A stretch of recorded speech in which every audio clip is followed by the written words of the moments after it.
2022년 7월 24일 주일 모세의 계속되는 변명 출애굽기 4장 10절에서 17절의 말씀. 큐티인 간식 타임. 모세가 여호와께 아뢰되 오 주여, 나는 본래 말을 잘 하지 못하는 자니이다. 주께서 주의 종에게 명령하신 후에도 역시 그러하니 나는 입이 뻣뻣하고 혀가 둔한 자니이다. 여호와께서 그에게 이르시되 누가 사람의 입을 지었느냐? 누가 말 못하는 자나 못 듣는 자나 눈 밝은 자나 맹인이 되게 하였느냐? 나 여호와가 아니냐? 이제 가라. 내가 내 입과 함께 있어서 할 말을 가르치리라. 모세가 이르되 오 주여, 보낼 만한 자를 보내소서. 여호와께서 모세를 향하여 노하여 이르시되 내 사람 내 형 아론이 있지 아니하냐? 그가 말 잘하는 것을 내가 아노라.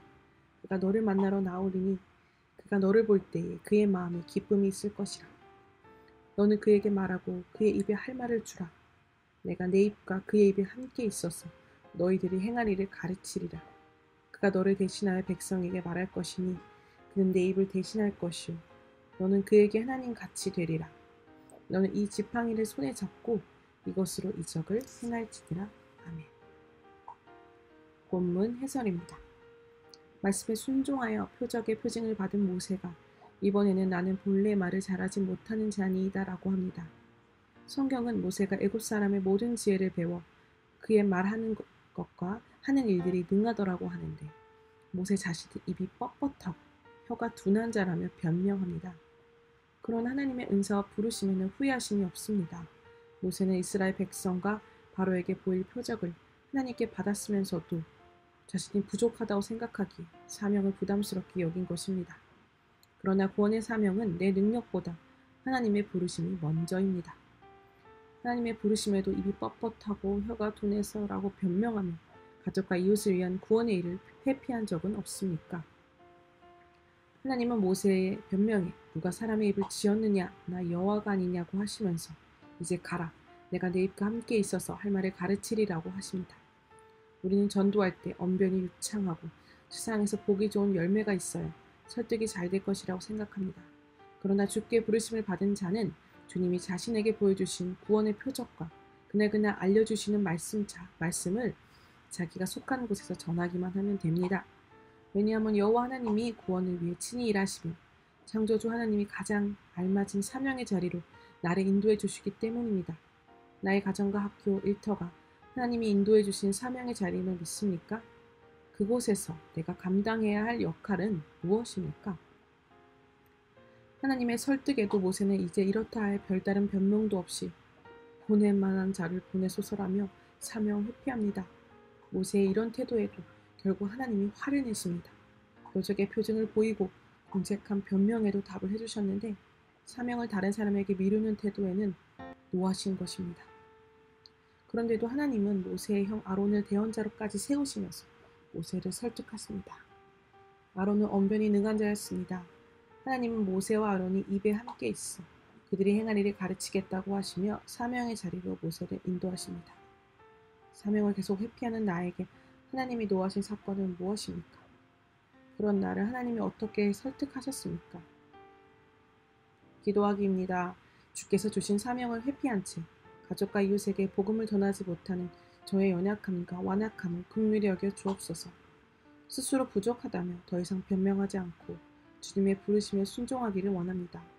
제가 속한 곳에서 날마다 주께서 가르쳐 주시는 말씀을 전하게 도와주옵소서. 묵상 간증입니다. 핑계대지 마.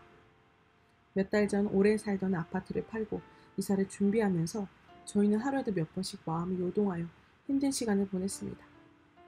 낡은 아파트를 수리해서 살자. 그냥 이사를 가자 라며 남편과 서로 의견이 분분하다가 도무지 팔릴 것 같지 않던 집이 팔리면서 꼼짝없이 이사를 하게 되었습니다. 그런데 사업을 하는 남편이 집을 판 돈에서 반은 회사 운영자금으로 쓰고 나머지 반으로 집을 얻자고 하니 과연 그 돈으로 집을 구할 수 있을까 불안하여 도통 잠이 오지 않았던 것입니다. 결국 저는 가진 돈에 맞춰 동생과 집을 알아보러 다녔습니다. 동생들은 제가 믿음의 공동체에서 가장 먼저 왔고 속으로 리더로도 섬기고 있으니 저를 보고 믿음 좋은 우리 큰언니라고 말합니다. 그런데 제가 신축 빌라들을 보느라 정신을 못 차리고 있으니 동생이 언니 집 계약하기 전에 공동체 리더분에게 먼저 물어보자고 했습니다. 게다가 3살 배기 조카는 제가 집 얘기로 떠드느라 식사 기도조차 까먹고 있으니 큰 이모는 왜 밥 먹기 전에 기도 안 해? 라고 해서 부끄러움을 밀려왔습니다. 동생이 겉면대로 리더분에게 물으니 너무 조급해하지 말고 남편의 구원을 최우선을 놓고 결정하세요 라고 말씀해 주셨습니다. 그동안 공동체에 속해 양육을 받으면서 조금은 변한 줄 알았는데 리더분의 말씀에 정작 가장 중요한 남편의 구원을 뒤로 한 채 나의 안위만 생각하는 저의 모습이 깨달아져 회개가 되었습니다. 그러면서 주님이 오늘 말씀으로 나 여호와가 아니냐고 하시며 이기적인 저를 꾸짖어 주시는 것만 같았습니다. 남편은 주일 예배에 꼬박꼬박 드리지만 부부 소그룹 모임에 나가지 않고 있습니다. 그래서 저는 남편이 기분 좋아 보일 때마다 그 모임에 함께 가자고 말해왔는데 그때마다 남편의 언성이 높아지는 바람에 늘 부부싸움으로 끝나곤 했습니다. 그러다 보니 그동안 저는 이런저런 핑계를 대며 구원의 사명을 뒤로한 채 살고 있었습니다. 정작 마음에 드는 집을 구하는 일에는 이렇게도 열심을 내면서 말입니다. 그럼에도 이런 제게 아론 같은 지체들을 붙여주시고 하나님의 지팡이 같은 큐티인을 주셔서 날마다 말씀으로 저 자신을 직면하고 회개하게 하시는 주께 감사드립니다. 적용하기입니다. 집 문제로 고민하는 지체들에게 조급함을 내려놓고 말씀으로 인도함을 받자고 권면하겠습니다. 남편이 무슨 일을 부탁할 때 이런저런 핑계를 대지 않고 바로 네라고 대답하게 했습니다.